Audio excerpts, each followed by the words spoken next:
ನಮಸ್ಕಾರ. ಆಸ್ತಿ ಖರೀದಿ ಎಂಬುದು ಪ್ರತಿಯೊಬ್ಬ ವ್ಯಕ್ತಿಯ ಜೀವನದ ಅತಿದೊಡ್ಡ ಆರ್ಥಿಕ ನಿರ್ಧಾರ.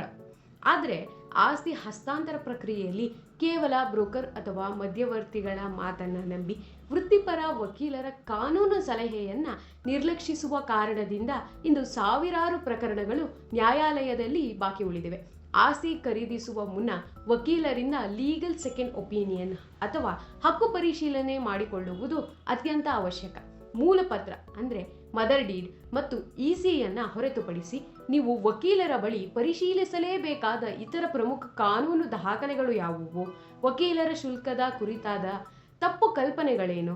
ಬನ್ನಿ ಇಂದಿನ ವಿಡಿಯೋದಲ್ಲಿ ಈ ಪ್ರಕ್ರಿಯೆಯನ್ನ ಹಂತ ಹಂತವಾಗಿ ತಿಳಿದುಕೊಳ್ಳೋಣ.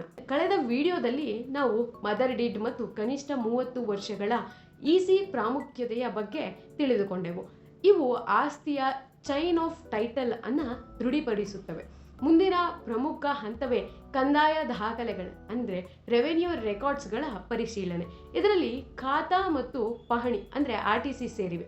ನೆನಪಿರಲಿ, ಕಾನೂನಿನ ಪ್ರಕಾರ ಖಾತಾ ಎಂಬುದು ಮಾಲೀಕತ್ವವನ್ನು ನಿರ್ಧರಿಸುವ ಅಂತಿಮ ದಾಖಲೆಯಲ್ಲ. ಅದು ಕೇವಲ ಆಸ್ತಿ ತೆರಿಗೆ ಪಾವತಿಸುವವರ ಹೆಸರನ್ನ ಸೂಚಿಸುವ ದಾಖಲೆ. ಆದರೂ ನೀವು ಖರೀದಿಸುತ್ತಿರುವ ನಿವೇಶನ ಖಾತಾ ವ್ಯಾಪ್ತಿಗೆ ಬರುತ್ತದೆಯೇ? ಕೃಷಿ ಭೂಮಿಯಾಗಿದ್ದರೆ ಮ್ಯೂಟೇಷನ್ ಪ್ರಕ್ರಿಯೆ ಸರಿಯಾಗಿ ಆಗಿದೆಯಾ ಎಂಬುದನ್ನ ನಿಮ್ಮ ವಕೀಲರು ಕ್ರಾಸ್ ಚೆಕ್ ಮಾಡುವುದು ಕಡ್ಡಾಯ. ಇಲ್ಲವಾದಲ್ಲಿ ಭವಿಷ್ಯದಲ್ಲಿ ಬ್ಯಾಂಕ್ ಸಾಲ ಪಡೆಯುವುದು ಸಾಧ್ಯವಾಗುವುದಿಲ್ಲ. 4ನೆಯ ಅತಿ ಮುಖ್ಯ ಅಂಶ ವಂಶವೃಕ್ಷ ಮತ್ತು ಪಿತ್ರಾರ್ಜಿತ ಆಸ್ತಿ. ಒಂದು ವೇಳೆ ಮಾರಾಟಗಾರನಿಗೆ ಆಸ್ತಿಯು ಪಿತ್ರಾರ್ಜಿತವಾಗಿ ಬಂದಿದ್ದರೆ ಹಿಂದೂ ಉತ್ತರಾಧಿಕಾರ ಕಾಯ್ದೆಯ ಅನ್ವಯ ಈ ಕುಟುಂಬದ ಎಲ್ಲ ಸಹ ಪಾಲುದಾರರ ಅಂದರೆ ಕೋಪಾರ್ಟ್ನರ್ಸ್, ಗಂಡು ಮತ್ತು ಹೆಣ್ಣು ಮಕ್ಕಳು ಒಪ್ಪಿಗೆ ಇದೆಯಾ ಎಂಬುದನ್ನು ವಕೀಲರು ವಂಶವೃಕ್ಷದ ಮೂಲಕ ಪರಿಶೀಲಿಸುತ್ತಾರೆ. ಒಂದು ಸಹಿ ಬಿಟ್ಟು ಹೋದರೂ ಭವಿಷ್ಯದಲ್ಲಿ ವಿಭಾಗದ ದಾವೆ ಅಂದರೆ ಪಾರ್ಟಿಷನ್ ಸೂಟನ್ನ ಎದುರಿಸಬೇಕಾಗುತ್ತದೆ. 5ನೆಯದು ಶಾಸನಬದ್ಧ ಅನುಮೋದನೆಗಳು ಅಂದರೆ ಸ್ಟ್ಯಾಟ್ಯೂಟರಿ ಅಪ್ರೂವಲ್ಸ್. ನಿವೇಶನವು BDA, MUDA ಅಥವಾ ನಗರಾಭಿವೃದ್ಧಿ ಪ್ರಾಧಿಕಾರಗಳಿಂದ ಅನುಮೋದನೆಗೊಂಡಿದೆಯೇ, ರೇರಾ ಕಾಯ್ದೆಯಡಿ ನೋಂದಣಿಯಾಗಿದೆಯೇ ಎಂಬುದನ್ನು ಕೇವಲ ವಕೀಲರು ಮಾತ್ರ ಕಾನೂನಾತ್ಮಕವಾಗಿ ವಿಶ್ಲೇಷಿಸಿ ನಿಮಗೆ ಕ್ಲಿಯರ್ ಟೈಟಲ್ ಬಗ್ಗೆ ಭರವಸೆ ನೀಡಬಲ್ಲರು. ಸಾಮಾನ್ಯವಾಗಿ ಸಾರ್ವಜನಿಕರು ವಕೀಲರ ಬಳಿ ಹೋಗಲು ಹಿಂದೇಟು ಹಾಕುವುದಕ್ಕೆ ಮುಖ್ಯ ಕಾರಣ ಅವರ ಶುಲ್ಕದ ಬಗೆಗಿನ ಅಂಜಿಕೆ. ಕಾನೂನಿನಲ್ಲಿ ಒಂದು ಮಾತಿದೆ, prevention is better than cure. ಅಂದರೆ ಚಿಕಿತ್ಸೆಗಿಂತ ತಡೆಗಟ್ಟುವಿಕೆ ಲೇಸ್. ನೀವು 50 ಲಕ್ಷ ಅಥವಾ 1 ಕೋಟಿ ರೂಪಾಯಿ ಮೊತ್ತದ ಆಸ್ತಿಯನ್ನ ಖರೀದಿಸುವಾಗ ವಕೀಲರಿಗೆ ಪಾವತಿಸುವುದು 10 ರಿಂದ 15 ಸಾವಿರ ರೂಪಾಯಿ.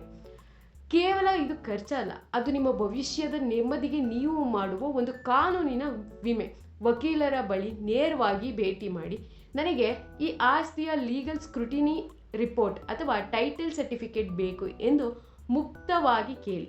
ಶುಲ್ಕದ ಬಗ್ಗೆ ಮುಂಚಿತವಾಗಿಯೇ ಪಾರದರ್ಶಕವಾಗಿ ಮಾತಾಡಿ. ಆಸ್ತಿ ಖರೀದಿ ಪ್ರಕ್ರಿಯೆಯಲ್ಲಿ ಯಾವುದೇ ಆತುರ ಬೇಡ.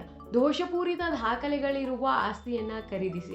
ನ್ಯಾಯಾಲಯದಲ್ಲಿ ದಶಕಗಳ ಕಾಲ ಹಣ ಮತ್ತು ಸಮಯ ವ್ಯರ್ಥ ಮಾಡುವ ಬದಲು ಖರೀದಿಸುವ ಮುನ್ನವೇ ವಕೀಲರಿಂದ ಸೆಕೆಂಡ್ ಒಪಿನಿಯನ್ ಪಡೆಯುವುದು ಅತ್ಯಂತ ಬುದ್ಧಿವಂತ ನಿರ್ಧಾರ. ಈ ಕಾನೂನು ಮಾಹಿತಿ ನಿಮಗೆ ಉಪಯುಕ್ತವಾಗಿದ್ದರೆ ವಿಡಿಯೋವನ್ನು ಲೈಕ್ ಮಾಡಿ.